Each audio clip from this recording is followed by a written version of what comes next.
아킬레스건 통증의 한의학적인 관점.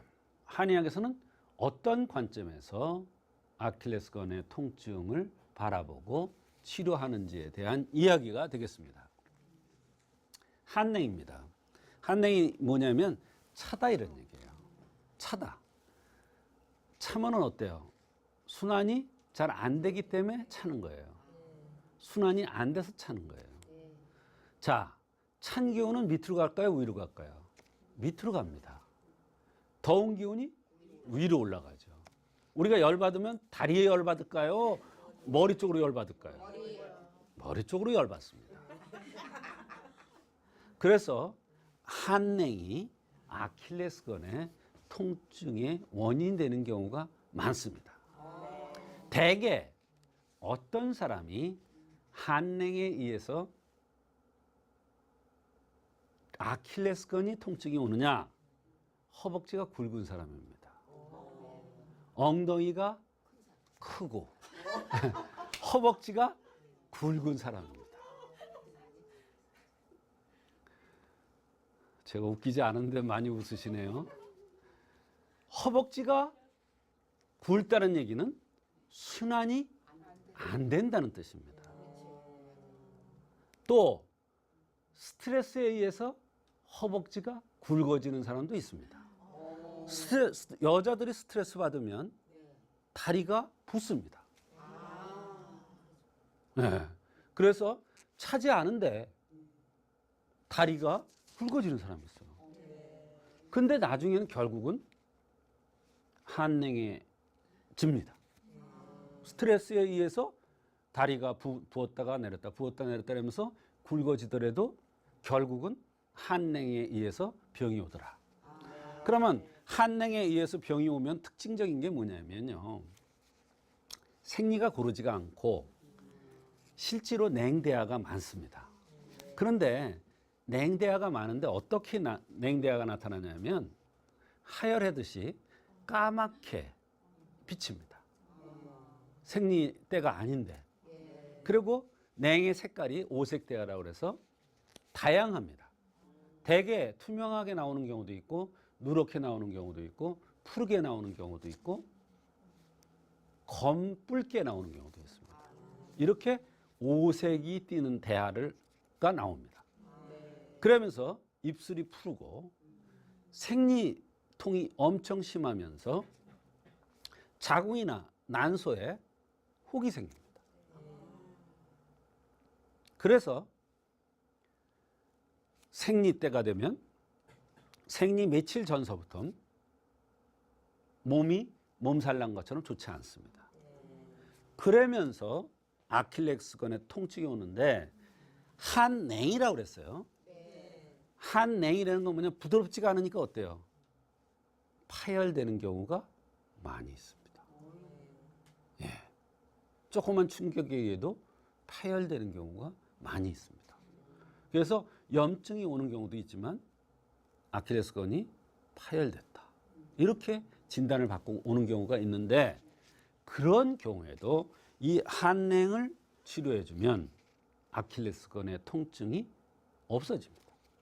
없어진다는 건 회복되었다. 자연 치료되었다. 이런 뜻입니다. 그 다음에 혈부족입니다. 혈부족이라는 건 뭐냐면 뭘로 알 수 있느냐면 피부가 거친 사람, 눈썹이 진한 사람, 털이 많은 사람, 그 다음에 푸르죽죽하게 생긴 사람, 그러면서 피부가 건조한 사람. 그런 사람들 대개 보면 혈병이 오면 대개 어떠냐면 다리에 멍이 잘 듭니다. 이유 없이. 언제 부딪혔는지 모르겠는데 멍이 들고 멍이 한 번 들면 안 가십니다. 이런 혈부족에 의해서 아킬레스건이 옵니다. 염증이 옵니다. 그러면 한의학에는 이런 이론이 있어요. 자, 배꼽 아래는 혈에 해당되고 배꼽 이상은 기에 해당되는 데는 이런 이론이 있습니다. 지금 말씀드린 그런 사람들이 어떤 원인에 의해서 혈이 부족해졌어요. 그러면 원인을 잘 모르게 우연하게 아킬레스건의 통증이 염증에 의한 통증이 생길 수가 있다. 이런 뜻이에요, 이게. 바로요. 그 다음에 경락순환 장애입니다. 온몸에는 경락이 흐르고 있습니다. 그런데 이 아킬레스건을 지나는 경락이 몇 개가 있는데 그 중에서 가장 대표적인 것이 족태양 방광경락입니다.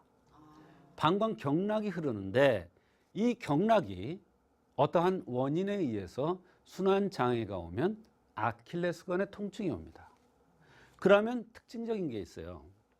아킬레스건이 아프더라도요, 이 걸을 때요, 쩔뚝 이렇게 하는 사람도 있고, 그냥 걸을 때는 별로 없어. 아킬레스건이 아픈데 쩔뚝거리지 않아.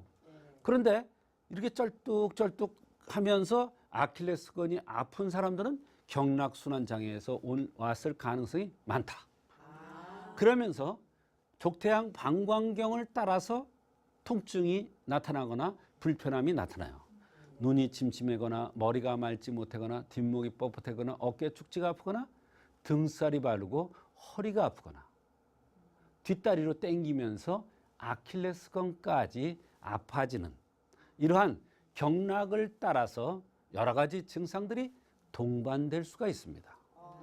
그런 증상을 보고서도 이것은 방광경락이 나빠서 아킬레스건의 통증이 왔겠구나 이렇게 알 수가 있습니다.